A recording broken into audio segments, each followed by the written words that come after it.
नमस्कार दोस्तों, स्वागत है आपका हमारे यूट्यूब चैनल उत्तराखंड ज्ञान यात्रा में। दोस्तों, यहाँ हमारे उत्तराखंड की जो सिंगल लाइनर पुस्तक है बीएस नेगी जी की, तो उसकी यह रिवीजन सीरीज है और इसमें हमने अब तक 27 वीडियो इसकी आ चुकी हैं और यह हमारा अध्याय 17 है। 16 जो इसके अध्याय हैं उनके बारे में हम चर्चा कर चुके हैं या उनका रिविज़न कर चुके हैं। और यह जो हमारा 17वां अध्याय है तो इसका यह भाग 2 है। इससे पहले हमने उत्तराखंड का इसका जो नाम है उत्तराखंड नदी तंत्र एवं प्रमुख नदियाँ, तो इसमें हमने गंगा नदी प्रवाह तंत्र, उसके बाद अलकनंदा नदी प्रवाह तंत्र, फिर नयार नदी प्रवाह तंत्र, यमुना नदी प्रवाह तंत्र, इन सभी को पढ़ चुके हैं। और अब हम पढ़ेंगे कुमाऊं का काली नदी तंत्र। तो कुमाऊं की अगर हम बात करें तो काली नदी तंत्र यहाँ पर प्रमुख तंत्र है और बाकी इसकी अन्य सहायक नदियाँ हैं वहाँ पर। तो काली और कुठी आंगटे का संगम होता है गुंजी में, काली और पूर्वी धौलीगंगा का संगम होता है खेलागांव तवाघाट में, यह कहाँ है, पिथौरागढ़ में है। काली और कटपानी गाड़ का संगम होता है तालेश्वर में। कई बार डायरेक्ट क्वेश्चन बन जाते हैं एग्जाम में। काली और गोरी नदी का संगम होता है जौलजीबी में, काफ़ी प्रसिद्ध स्थान है। काली और सरयू का संगम होता है पंचेश्वर में, जो कि चंपावत में है। ये चारों क्या हैं, पिथौरागढ़ में है, गुंजी, खेलागांव, तालेश्वर और जौलजीबी। इसके बाद काली नदी और लोहोवती नदी का संगम होता है गढ़मुक्तेश्वर में, यह भी चंपावत में है। और काली नदी और लधिया नदी का संगम होता है चूका में, यह भी चंपावत में है। तो 3 स्थान चंपावत में, पंचेश्वर, गढ़मुक्तेश्वर और चूका, और बाकी 4 स्थान कहाँ पर पिथौरागढ़ में है, जहाँ पर अलग अलग नदियों से यह संगम बना रही हैं। तो चलिए समझते हैं काली या शारदा नदी प्रवाह तंत्र। तो काली नदी की अगर हम बात करें तो सबसे पूर्वी श्रेणी में यह स्थित है और कुमाऊं की प्रमुख नदी है काली नदी। और स्कंद पुराण में इसे क्या कहा गया है, श्यामा कहा गया है। और पौराणिक रूप से काली नदी का जल पवित्र नहीं माना गया है। तो पौराणिक रूप से, साथ ही यह पूर्वी श्रेणी में बहती है, यानी जो हमारा सबसे पूर्वी जिला है पिथौरागढ़, तो पिथौरागढ़ में भी यह बॉर्डर बनाते हुए नदी आगे बढ़ती है। दूसरी तरफ क्या है, नेपाल है और एक तरफ हमारा उत्तराखंड है। स्कंद पुराण में क्या कहा गया है, श्यामा कहा गया है। काली नदी जास्कर श्रेणी के पूर्वी ढाल पर स्थित है, लिपुलेख के पास काला पानी नामक या व्यास आश्रम भी है निकट। तो काला पानी नामक जो स्थान है, तो यहाँ से क्या है, काली नदी का उद्गम होता है। और आपने कुछ समय पहले सुना होगा नेपाल और भारत का जो यहाँ पर विवाद चल रहा था, वह जो स्थान है लिपुलेख, यानी जो नदी का उद्गम है, तो यह मुख्यतः विवाद उसके उद्गम क्षेत्र को लेकर था। काली नदी की लंबाई क्या है, काला पानी से लेकर टनकपुर तक क्या है, 252 किलोमीटर इसकी कुल लंबाई है और उत्तराखंड की सबसे लंबी नदी भी है। काली नदी काकागिरी पर्वत के समांतर व भारत व नेपाल की सीमा बनाते हुए आगे बहती। तो काली नदी क्या है, जो हमारा बॉर्डर है, तो बॉर्डर बनाते हुए आगे बहती। इधर हमारा यूके है और इधर नेपाल है, तो दोनों के सीमा को बनाते हुए यह नदी आगे बढ़ते, पहले पिथौरागढ़, पिथौरागढ़ के बाद चंपावत में, चंपावत के बाद यहाँ पर उत्तर प्रदेश से आगे यहाँ पर बॉर्डर बनाते हुए आगे बढ़ जाती है। तो काली नदी राज्य में बहने वाली हमारी सबसे लंबी नदी है, जिसकी प्रारंभिक सहायक नदी क्या है, कुठियांगटी है। कौन सी है, कुठियांगटी। और इसकी जो कुठियांगटी की सहायक नदियां हैं, थुमका, संगचुमना आदि क्या है, कुठियांगटी की सहायक नदी हैं। कुमाऊं में काली नदी के लिए यह कहावत प्रचलित है कि काली में जाना मृत्यु को निमंत्रण देने जैसा है। तो काली में क्या है, जाना यानी मृत्यु को निमंत्रण देने जैसा, मतलब यह नदी है, इसका जो जल प्रवाह है या तीव्र भी है और साथ ही इसमें जो पानी की मात्रा है, जल प्रवाह है, वो काफ़ी है। तो यहाँ पर ये कहावत यहाँ पर पहले से प्रचलित है।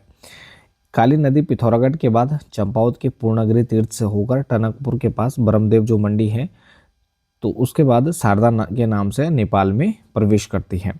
तो काली नदी क्या है, पिथौरागढ़ के चंपावत, पिथौरागढ़ के बाद चंपावत में एंटर करती है और पूर्णगिर जो तीर्थ है, तो उसके बाद यहाँ पर टनकपुर के पास जो ब्रह्मदेव मंडी है, तो यहाँ से राज्य से बाहर चली जाती है, नेपाल में एंटर करती है शारदा के नाम से। उसके बाद फिर यूपी में एंटर करते हुए आगे चलकर यह गंगा नदी में मिल जाती है। शारदा नदी नेपाल में कर्नाली नदी से मिलती है और बहराइच जिले में यह घाघरा एवं कर्नाली के संगम से सरयू नाम से आगे बढ़ती है और अयोध्या होते हुए गंगा नदी में मिल जाती है। तो शारदा नदी क्या है, नेपाल में जो कर्नाली नदी आ रही है उससे जाकर मिलती है, और बहराइच यूपी में बहराइच जिले में घाघरा में, और घाघरा एवं कर्नाली का संगम होता है और फिर इसके बाद ये सरयू के नाम से आगे बढ़ते हैं और अयोध्या होते हुए आगे चलकर कहाँ मिल जाती है, गंगा में मिल जाती है। काली की सहायक नदी क्या है? कुठियांगटी नदी यांगती बेसिन के लंपिया धुरा से निकली है। तो लंपिया धुरा से निकली है कौन सी? कुठियांगटी नदी। पूर्वी धौलीगंगा है इसकी दूसरी प्रमुख सहायक नदी है। यह लिस्सर और दारमा नदी के मिलने से बनी है। तो दो नदियां हैं लिस्सर और दारमा, जो कि कुठियांगटी के बाद यह है स्यालपंथ के पास खेला नामक स्थान है। तो यहाँ पर काली नदी से दाहिनी ओर से मिल जाती है। और इसकी जो सहायक नदियां हैं पूर्वी धौलीगंगा की सेलियांगती, नान दारमा आदि क्या हैं इसकी सहायक नदियां हैं। तो यह आपको ध्यान रखना है कि ये पूर्वी धौलीगंगा है। पश्चिमी धौलीगंगा किसकी सहायक नदी है? अलकनंदा की। इससे पहले हमने अलकनंदा जो नदी तंत्र पढ़ा तो उसमें पश्चिमी धौलीगंगा विष्णुप्रयाग में आकर मिल जाती है और वह अलकनंदा की सहायक नदी। और पूर्वी धौलीगंगा यहाँ पर काली की सहायक नदी है। इसके बाद गौरी नदी जोहार क्षेत्र में मिलम हिमनद से निकलती है। तो मिलम हिमनद क्या है? गौरी नदी गंगा यहाँ से इसका उद्गम होता है जोहार क्षेत्र के, जो कि प्रारंभ में गौरी और रमल यानी सुनकल्पा गाढ़ से मिलकर बनी है। तो ये प्रारंभ में इसके छोटे जो धाराएं हैं, तो एक का नाम गौरी है, दूसरा का नाम रमल गाढ़ है या सुनकल्पा गाढ़ है।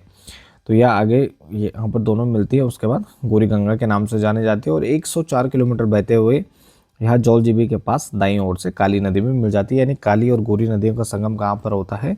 जौलजीबी में होता है या पिथौरागढ़ में है। इसके बाद लदिया नदी उत्तराखंड की अंतिम नदी है, जो कि काली की सहायक नदी है और यह गजार नामक स्थान से निकली है। और लदिया नदी मीठा जो साहिब यहाँ पर चंपावत में है, तो यहाँ पर रटिया नदी के साथ ही संगम बनाती कौन सी? लदिया नदी। और उद्गम कहाँ है? गजार का क्षेत्र है। और यह मुख्यतः नैनीताल और ये जो चंपावत का बॉर्डर वाला एरिया, तो उसमें यह बिंदु स्थित है। साथ ही यह मीठा साहिब से होकर आती है और रटिया नदी के साथ संगम बनाती है। साथ ही इसके बाद कोयराला नदी क्या है? लदिया नदी की सहायक नदी है। जो कोयराला नदी है तो यह किसकी सहायक नदी है? लदिया नदी की सहायक नदी है। लदिया किसकी सहायक नदी है? ये काली नदी की है। इसके बाद दूसरा कुमाऊं में जो उपतंत्र आता है यह है सरयू नदी उप प्रवाह तंत्र। तो सरयू काली नदी को सर्वाधिक जलराशि देने वाली नदी है और जिसे कुमाऊं क्षेत्र की सबसे पवित्र नदी माना गया है। तो सरयू को यहाँ पर कुमाऊं के सबसे पवित्र नदियों में से एक माना जाता है और यह काली नदी को सर्वाधिक जल राशि देने वाली नदी है। यानी सर्वाधिक जो जल राशि सहायक सबसे बड़ी नदी है वह सरयू ही है। इसका उद्गम क्षेत्र क्या है? सरमूल के पास यहाँ पर झुंडी नामक स्थान है जहाँ से यह नदी निकलती है और 146 किलोमीटर बहने के बाद यह पंचेश्वर में काली नदी से मिल जाती है। तो सरमूल बागेश्वर के शरमूल के पास झुंडी नामक स्थान से निकलती है और पंचेश्वर में 146 किलोमीटर इसकी कुल लंबाई है, काली नदी में मिल जाती है। सरयू नदी बैजनाथ तीर्थ से होकर आती है, पिथौरागढ़, अल्मोड़ा और पिथौरागढ़ चंपावत जिलों का यह बॉर्डर बनाती है। तो सरयू नदी क्या है? बैजनाथ तीर्थ से होकर आती है, पहले पिथौरागढ़, अल्मोड़ा, उसके बाद पिथौरागढ़ चंपावत जिलों का यह बॉर्डर बनाते हुए आगे बढ़ती है। रामचरितमानस में सरयू नदी को क्या कहा गया? मानस नंदिनी कहा गया है। रामचरितमानस में क्या कहा गया? सरयू नदी को मानस नंदिनी, और इसे सरजू या सरबू भी कहा गया है। तो मानस नंदिनी, सरजू या सरबू के नाम से जाना गया है किसको? सरयू नदी को। सरयू के शुरुआती प्रवाह में पुंगर व लाहौर नदियां गिरती है। तो इसकी छोटी सहायक नदियां हैं पुंगर व लाहौर। राज्य में सरयू नदी पश्चिम से पूर्व की ओर बहती है। तो राज्य में जो सरयू नदी है, तो यानी हमारे जो काली नदी है वह पूर्व में स्थित है, तो सरयू नदी यहाँ से ऐसे जाकर इसमें मिल जाती है। यानी ये हमारा पश्चिम है, तो पश्चिम से पूर्व की ओर यह नदी बह रही है। गोमती नदी बागेश्वर के डेबरा श्रेणी के भटकोट नामक स्थान से निकलती है। गोमती और सरयू की सहायक नदी है। तो बागेश्वर के डेबरा श्रेणी के भटकोट नामक स्थान से निकली है और इस नदी को कत्यूर घाटी के नाम से, इस नदी घाटी को क्या कहते हैं? कत्यूर घाटी के नाम से भी जाना जाता है, जो इस नदी की घाटी है। और बैजनाथ बैराज में इसमें गरुड़ गंगा मिलती है। तो बैजनाथ जो बैराज है, तो इसमें क्या है? गरुड़ गंगा इसकी सहायक नदी है, गोमती नदी की, इसमें आकर यह मिल जाती है। पूर्वी रामगंगा पिथौरागढ़ के नामिक हिमनद से निकली है। नामिक तथा पोटिंग हिमनद है। तो ये जो दो हिमनद हैं, तो इनसे इसका अलग अलग वो गाढ़ आते हैं, छोटी नदियाँ आती हैं, जो इसको मिलकर यहाँ पर पूर्वी रामगंगा के नाम से जाना जाता है। तो नामिक और पोटिंग हिमनद से आकर यह नदी निकलती है, जो कि 108 किलोमीटर बहते हुए रामेश्वर तीर्थ में सरयू में मिल जाती है। तो 108 किलोमीटर इसकी कुल लंबाई है, रामेश्वर तीर्थ में कहाँ पर मिल जाती है, सरयू से मिल जाती है। इसकी सहायक नदियाँ हैं पूर्वी रामगंगा की भुजपत्री गाढ़, कालापानी गाढ़ और बेरल गाढ़। तो ये सभी क्या हैं, पूर्वी रामगंगा की सहायक नदी हैं। यह भुजपत्री गाढ़ है, यह भोजपत्र वृक्षों के यहाँ पर जो जंगल है तो उनसे होकर आती है। अब इसके बाद काली नदी जो तंत्र है, तो इसको थोड़ा मानचित्र में समझते हैं नदी तंत्र को। तो यहाँ पर सबसे आप ऊपर देख रहे होंगे, ये लिपुलेख है, काला पानी क्षेत्र है। यहाँ से क्या हो रहा है, हमारी काली नदी का उद्गम हो रहा है। इसके निकट ही व्यास आश्रम भी है। तो काला पानी या लिपुलेख क्षेत्र के काला पानी नामक स्थान से इसका उद्गम हो रहा है। जास्कर श्रेणी से आई है हमारी कुठियांगटी नदी, जो कि आकर मिल जाती है गुंजी में। और इसके सहायक नदियाँ कौन सी हैं, संगचुमना, निरकोट, थुमका आदि क्या है इसकी सहायक नदियाँ हैं। तो सबसे जो बड़ी नदी आकर मिलती है वह गुंजी में मिलती है, आकर इसमें कुठियांगटी। इसके बाद स्यालपंत या खेला या तवा घाट में इसमें आकर मिल जाती है पूर्वी धौली गंगा। और यह गोवान खाना ग्लेशियर से निकली है, जो जिसकी सहायक नदियाँ नानदारमा, लिस्सर, सेलियांगटी, कुंचुतिच, तेजांग तो आदि ये किसकी हैं, ये सहायक नदियाँ हैं किसकी, पूर्वी धौली गंगा की। कहाँ पर मिल जाती है, स्यालपंत या खेला नामक स्थान के पास मिल जाती है, किसमें, ये मिल जाती है काली नदी में। इसके बाद नदी फिर आगे बढ़ती है, इसमें इसके अन्य सहायक नदी आकर मिल जाती है।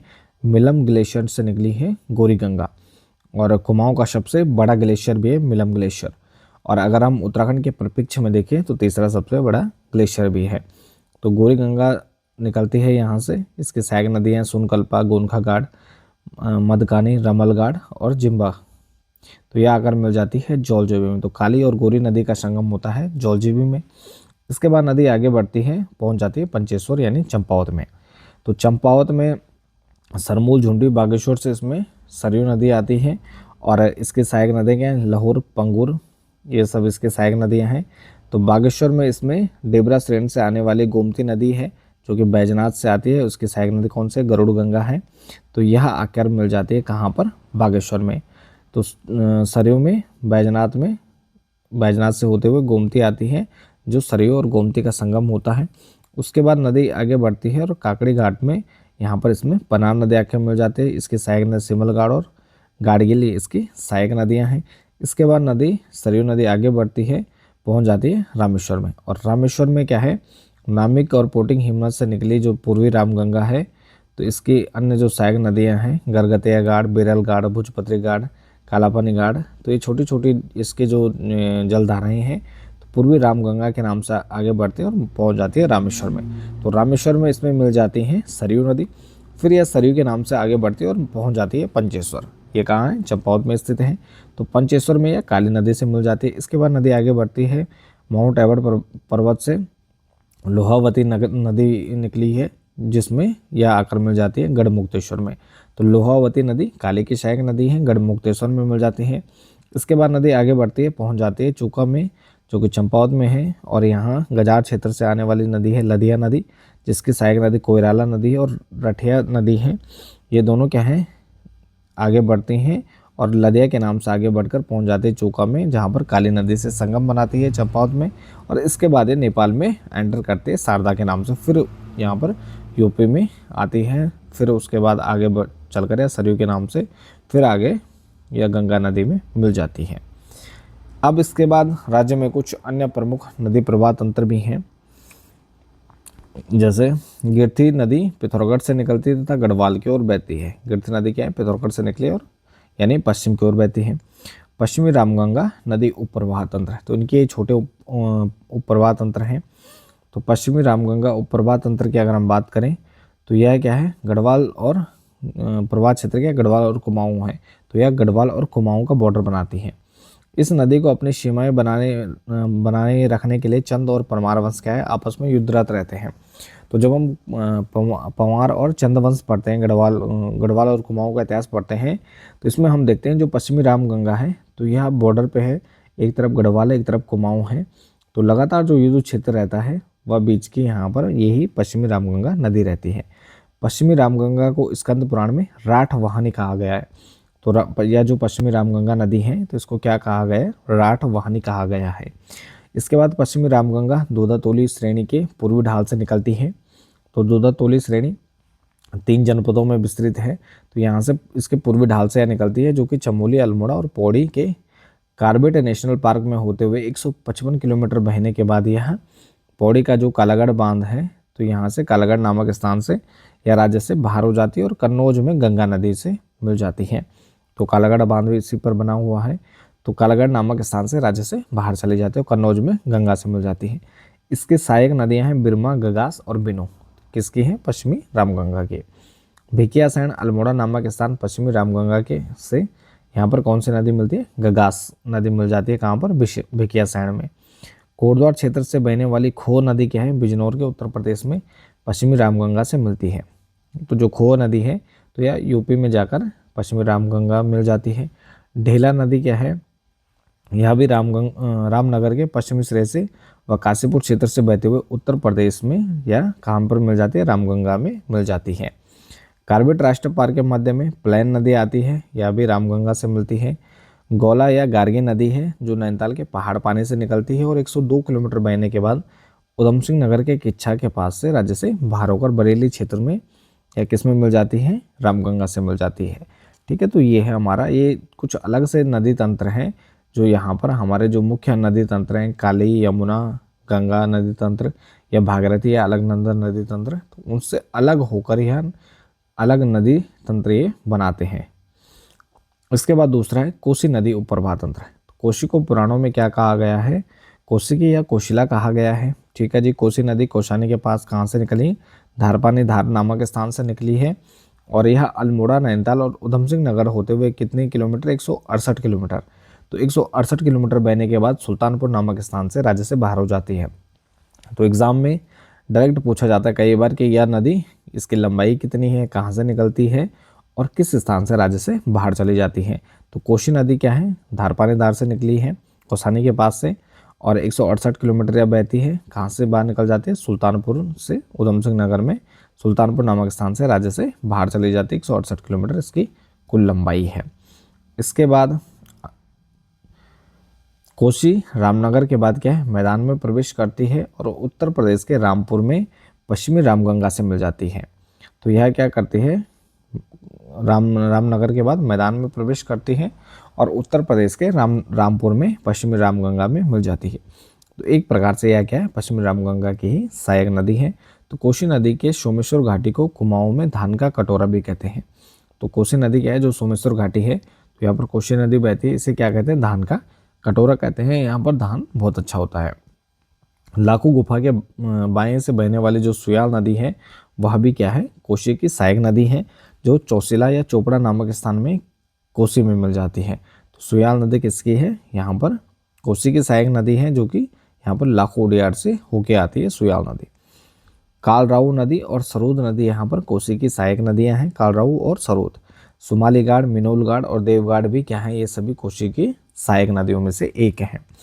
इसके बाद तीसरा है नैनीताल क्षेत्र की कुछ नदियाँ हैं, जिसमें दापका नदी हो गई, ये तो नैनीताल में गर्म पानी नामक स्थान से निकली है और उधम सिंह नगर के बाजपुर से राज्य से बाहर चली जाती है।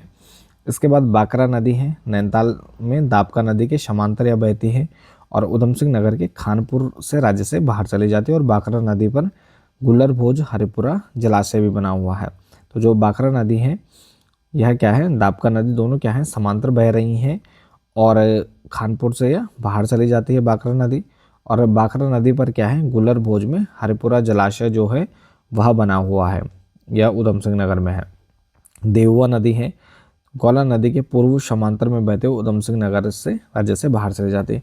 तो ये जो हमारा उधम सिंह नगर इस प्रकार का है, तो ये ऊपर इसके नैनीताल जनपद है, तो यहाँ से निकलती हैं और इस प्रकार से ये समांतर बहती हैं और उधम सिंह नगर से यहाँ पर उत्तर प्रदेश में प्रवेश करती हैं। देववा नदी गौला नदी के पूर्वी समांतर में बहते हुए उधम सिंह नगर से राज्य से बाहर चली जाती है। नंदौर नदी है, चोर गलैये के पास से निकलकर या उधम सिंह नगर में नैनीताल बॉर्डर में से जो नानक सागर बांध है, तो किस पर है? नंदौर नदी पर बना हुआ है, उसमें समाहित हो जाती है नदी। नैनीताल के नैना झील के दक्षिण पूर्वी सिरे से बलिया नदी निकलती है, जो कि गौला नदी में अपना पानी डालती है। तो यहाँ पर नैनी झील के दक्षिण पूर्व से कौन सी नदी निकलती है? बलिया नदी, जो कि क्या है? गौला नदी में आकर मिल जाती है। इसके बाद कुछ देहरादून क्षेत्र की नदियां हैं, हमारी अस्थायी राजधानी है देहरादून। तो देहरादून क्षेत्र की कुछ नदियां हैं जिसमें दून घाटी की सबसे प्रमुख नदी कौन सी है, सौंग, और यह सुरकंडा से निकलकर रायवाला के पास गंगा नदी में आकर मिल जाती है। सौंग नदी की सहायक नदी कौन सी है, वाल्दी नदी है। इसके तट पर क्या है, सहस्त्रधारा का नाम सुना होगा, सहस्त्रधारा पर्यटक स्थल है। और सौंग की जो सहायक नदियां हैं, शिशुआ, विदल्या, रो, ये सब क्या है, सौंग की सहायक नदियां हैं। देहरादून के मध्य में प्रभावित होने वाले रिस्पना और एवं बिंदाल, तो रिस्पना या जिसे रिस्पना भी कहते हैं, तो बिंदाल नदी क्या है, सिसवा की सहायक नदियां हैं। और सिसवा, बिदल्ला और रो किसकी सहायक नदियां हैं, या सौंग नदी की सहायक नदियां हैं। और देहरादून के मध्य में प्रभावित होने वाली जो रिस्पना या बिंदाल नदी किसकी हैं, सिसवा की हैं सहायक नदियाँ। और दून घाटी की अन्य नदियों की बात करें तो जाखन नदी, दुलनी नदी और नून नदी, ये सब क्या है, दून घाटी की नदियाँ हैं। यहाँ पर प्रमुख नदी सौंग है, तो सभी क्या हैं, सौंग की ही सहायक ये नदियाँ हैं, जो आगे चलकर यहाँ पर रायवाला के पास किस में मिल जाती है, गंगा में आकर मिल जाती हैं। तो ये यहाँ पर हमारे उत्तराखंड का अपवाह तंत्र है, तो इसको थोड़ा सा समझ लेते हैं। तो ये देखिए, यहाँ पर हमने काली नदी तंत्र की बात की, तो ये हमारा काली नदी तंत्र है, जो कि पिथौरागढ़, चंपावत और उसके बाद उधम सिंह नगर के पास से यहाँ पर ये चंपावत के बाद एंटर करती है नेपाल में, और नेपाल के बाद ये फिर वापस यहाँ पर उत्तर प्रदेश में एंटर करती है। तो ये हमारा काली नदी तंत्र है। इसके बगल में यहाँ पर ये सरयू नदी तंत्र है, जो आकर काली नदी में मिल जाती है। और उसके बाद यहाँ पर हमारा टॉस और यमुना नदी तंत्र है, टॉस और यमुना नदी तंत्र है। और साथ में ये भागीरथी नदी तंत्र है। उसके बाद देवप्रयाग के बाद गंगा नदी तंत्र है। इसके साथ ही देवप्रयाग से पहले यहाँ पर ये अलकनंदा नदी तंत्र है, जहाँ पर पंचप्रयाग हमारे सभी स्थित है अलकनंदा पर। इसके सहायक नदी पिंडर है। उसके अलावा कुछ अन्य जो नदी तंत्र है छोटे, यहाँ पर पश्चिमी रामगंगा नदी तंत्र है, कोशी नदी तंत्र है। तो ये पूरा हमारा उत्तराखंड का अपवाह तंत्र है। तो इसके अलावा यहाँ पर मंदाकिनी नदी तंत्र भी दिया गया है, जो कि यहाँ पर हम ऑलरेडी पढ़ चुके हैं। थोड़ा सा इसको भी समझ लेते हैं कि मंदाकिनी क्या है, मदरांचल श्रेणी में चौड़ाबाड़ी ताल, जहाँ से 2013 में केदारनाथ की आपदा आई थी, तो यहाँ पर इस ताल से मंदाकिनी नदी का उद्गम होता है और आगे बढ़ती है नदी यहाँ पर वासुकी ताल से, वासुकी या सोनगंगा सोनप्रयाग में आकर मिलती है, मधुगंगा कालीमठ में आकर मिल जाती है। उसके अलावा ब्यूंगाड़, काकड़ागाड़ और रावण नदी है, लणगाड़ नदी है, धूलगाड़ नदी है, जो कि अगस्त्यमुनि में मिलती है। इसके बाद इसमें लस्तर नदी सूर्यप्रयाग तिलवाड़ा के पास मिल जाती है और अलकनंदा यहाँ पर मिल जाती है। उसके बाद यहाँ पर रुद्रप्रयाग में, और उसके बाद नदी आगे बढ़ती है अलकनंदा के नाम से, फिर देवप्रयाग में भागीरथी से आकर मिल जाती है। उसके बाद गंगा के नाम से जानी जाती है। इसके बाद नदी तंत्र से संबंधित कुछ विविध चीज़ें हैं, जिसमें उत्तराखंड में लघु एवं मध्य हिमालय श्रेणी से सरयू, नयार, पश्चिमी रामगंगा, लदिया और आटागाड़, तो ये सभी जो नदियां हैं ये कहाँ से निकली हैं, लघु या मध्य हिमालय श्रेणी से निकली हैं। और राज्य में कुल क्षेत्रफल की दृष्टि से सर्वाधिक जो वन क्षेत्रफल वाली नदी है, तो टॉस नदी बेसन में है सर्वाधिक। यहाँ पर जो वन क्षेत्रफल है इसमें कितना है, 76.6% जो इसका भाग है, तो इसमें क्या है, वन आच्छादित है। और टॉस के बाद दूसरी कौन सी नदी है जो सर्वाधिक यहाँ पर वन बेसन वाली नदी है, कोसी नदी है 69%। और उसके बाद यमुना है 56.7% तीसरी, और फिर काली है 45.4%। तो यानी सबसे पहले हमारी सबसे अधिक जो वन क्षेत्रफल वाली नदी है टॉस नदी बेसन में 76.6, उसके बाद कोसी 69, फिर यमुना 56 और फिर काली है 45.4%। काशीपुर का तुमड़िया डैम फीका नदी पर बना है, कौन सी नदी पर है, फीका नदी पर है। सितारगंज में शुक्ली और बैगुल नदी पर क्या है, बैगुल बांध बनाया गया है, या उधम सिंह नगर में। रावण गंगा किसकी सहायक नदी है, मंदाकिनी की सहायक नदी है, अभी हमने देखा था। पनार नदी क्या है, अल्मोड़ा, चंपावत, पिथौरागढ़ जिलों का सीमांकन करते हैं, यानी उनके बॉर्डर बनाते हुए बहती है। और इसकी सहायक नदी क्या है, सिमगाड़ व गाड़गिलगाड़ है।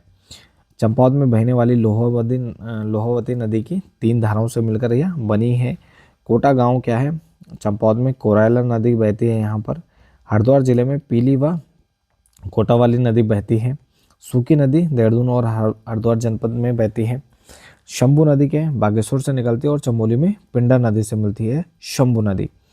गॉर्ज की बात करें तो पर्वतीय क्षेत्रों के पर्वणों में नदी का जो वेग तीव्र होता है, इससे नदी में क्या है, तल इसका गहरा हो जाता है, लेकिन चौड़ाई कम हो जाती है। ऐसी घाटियों को गौर्ज या कंदरा कहते हैं। यानी नदी का तल जब गहरा होता है लेकिन चौड़ाई कम होती है, घाटी संकीर्ण हो जाती है, इसको क्या कहते हैं? गौर्ज या कंदरा कहते हैं। संगम, जहाँ पर दो नदियाँ आपस में मिल रही हैं। मंगाल क्या कहते हैं? नदी गंगा या उसकी शाखाओं के लिए प्रयुक्त होता है मंगाल। गदेरा या गदना कहते हैं पहाड़ी नालाओं को। चौबड़ा जमीन से रिसते हुए पानी से छोटे छोटे जो गड्ढे होते हैं उनको कहते हैं चौबड़ा। छोया कहते हैं बरसाती जो पानी का स्रोत होते हैं, तो ये बरसात में जो यहाँ पर पानी की जलधाराएं होती हैं तो इनको क्या कहते हैं? छोया। नवालो या नौल कहते हैं पानी का कुंड जिसमें नीचे से पानी आता है। पणधार या बंधार कहते हैं पानी की धार जो मकान की छत से टपकती है, पणधार। मंगरा या धार कहते हैं पानी का प्राकृतिक स्रोत या पनघट। और भद्रीघाट कहते हैं जौनसाठ बावर क्षेत्र की एक नदी का नाम है भद्रीघाट। अब इसके बाद नदियों की लंबाई की बात करें तो गंगा की राज्य में लंबाई है 96 किलोमीटर। उद्गम कहाँ से होता है? देवप्रयाग से, और हरिद्वार सीमा तक इसकी कुल लंबाई है गंगा। भागीरथी की बात करें 205 किलोमीटर इसकी कुल लंबाई है। गौमुख से इसका उद्गम होता है और कहाँ तक है? देवप्रयाग में। देवप्रयाग में इसमें अलकनंदा नदी आकर मिल जाती है। भिलंगना है 110 किलोमीटर है। उद्गम कहाँ है? खतलिंग ग्लेशियर में, और मिलती कहाँ पर? पुरानी टेरी में। यहाँ पर भागीरथी और भिलंगना का संगम होता है। उसके बाद यहाँ पर नदी आगे बढ़ती है भागीरथी के नाम से, लेकिन वर्तमान में यहाँ पर टेरी डैम स्थित है जहाँ पर दोनों आपस में मिल जाती हैं। इसके बाद है अलकनंदा। तो अलकनंदा कुल 195 किलोमीटर इसकी लंबाई है। सतोपन, हिमनद व ताल से इसका उद्गम होता है और यह कहाँ पर आकर मिल जाती है? देवप्रयाग में आकर मिल जाती है। 195 किलोमीटर इसकी कुल लंबाई है। उसके बाद भागीरथी और देवप्रयाग में अलकनंदा का संगम होता है। उसके बाद गंगा के नाम से जाने जाती है। विष्णु गंगा या धौली गंगा 94 किलोमीटर इसकी कुल लंबाई है। देवन, हिमानी या देवताल से इसका उद्गम होता है और विष्णु प्रयाग में आकर यह मिल जाती है। किसमें? यह मिल जाती है अलकनंदा नदी में, और यह पंच प्रयागों में से सबसे प्रथम प्रयाग भी है। पिंडा नदी 105 किलोमीटर इसकी कुल लंबाई है। पिंडारी ग्लेशियर से निकली है, कर्णप्रयाग में आकर मिल जाती है, दूसरा प्रयाग है। मंदाकिनी 72 किलोमीटर कुल लंबाई है। केदारनाथ चौराबाड़ी हिम्मत से यह निकली है और रुद्रप्रयाग में आकर मिल जाते हैं या अलकनंदा में, और यह तीसरा प्रयाग है। इसके बाद नंदाकिनी है 56 इसकी कुल हमारी इसकी लंबाई है। नंदा घूंघटे से निकली है और कहाँ तक है? नंद प्रयाग है। तो यह हमारा चौथा प्रयाग हो गया। उसके बाद पूर्वी नयार दूधातोली इसका उद्गम होता है और सतपुली में आकर ये मिल जाती हैं। पूर्वी और पश्चिमी नयार 109 किलोमीटर की लंबाई है। पश्चिमी नयार के 78 किलोमीटर है और दूधातोली से निकली और सतपुली में, दोनों सतपुली के पास आकर मिल जाती हैं पूर्वी और पश्चिमी नयार। टॉन्स है 148 किलोमीटर। रूपिन सुपिन नेटवाड़ में आकर ये मिल जाती है और डाक पत्थर के पास या किस में मिल जाती है? यमुना में मिल जाती है। यमुना नदी 136 किलोमीटर इसकी कुल लंबाई है। यमुनोत्री से निकलती है और ढालीपुर, देहरादून से या राज्य से बाहर चली जाती है। पश्चिमी रामगंगा, इसे रथवाहिनी भी कहते हैं, 155 किलोमीटर इसके कुल लंबाई है। निकली कहाँ है? दूधातोली श्रृंखला से और कालागढ़ के पास या राज्य से बाहर हो जाती है। कोसी 168 किलोमीटर कौसानी से निकली और सुल्तानपुर से राज्य से बाहर चली जाती है। गोला नदी 102 किलोमीटर लंबाई, पहाड़ पानी से निकली है, किच्छा से राज्य से बाहर हो जाती है। काली नदी कुमाऊं और पूरे उत्तराखंड की सबसे बड़ी नदी है। 252 किलोमीटर कालापानी क्षेत्र से निकलकर टनकपुर से राज्य से बाहर चली जाती है। सरयू नदी क्या है? 146 किलोमीटर है और सरमूल नामक स्थान से निकली है, पंचेश्वर में या काली नदी में आकर मिल जाती है। पूर्वी रामगंगा 108 किलोमीटर इसके कुल लंबाई है, नामी की हिम्मत से निकली है और रामेश्वर में आकर यह मिल जाती है। इसके बाद सरयू में आकर मिल जाती है। गोरी गंगा 104 किलोमीटर इसकी लंबाई है, मिलम हिमनद से निकलती है और जौलजीबी में आकर मिल जाती है काली नदी में। तो काली और गोरी का संगम कहाँ पर है? जौलजीबी में। इसके बाद नदी वेशन की अगर हम बात करें तो सर्वाधिक जो नदी वेशन क्षेत्र है वर्ग किलोमीटर में, वन क्षेत्र की बात करें तो हमारे टॉन्स नदी हो जाएगी। केवल नदी वेशन की अगर हम बात करें तो काली नदी का सर्वाधिक यहाँ पर क्षेत्र है, बेसिन क्षेत्र है 11,467 वर्ग किलोमीटर। उसके बाद दूसरा हमारे अलकनंदा का है 10,951 वर्ग किलोमीटर। फिर तीसरा भागीरथी का है 7,880। फिर चौथा है कोसी नदी का 6,753 वर्ग किलोमीटर। फिर रामगंगा का है पश्चिमी रामगंगा 6,205। फिर यमुना का है 2,404। फिर टॉन्स का है 2,390 और नयार का है 1,921 वर्ग किलोमीटर। और इसमें आपको ध्यान क्या रखना है, सिर्फ नदी बेसिन क्षेत्र पूछेगा तो काली नदी हो जाएगी और वन नदी बेसिन क्षेत्र पूछेगा तो वहाँ पर हमारी टॉन्स नदी हो जाएगी सर्वाधिक। तो ये था हमारा उत्तराखंड के प्रमुख जो नदी तंत्र हैं उसकी दूसरी वीडियो। तो इसके साथ ही इस वीडियो को यहीं पर समाप्त करते हैं। बाकी आप बने रहे हमारे चैनल के साथ।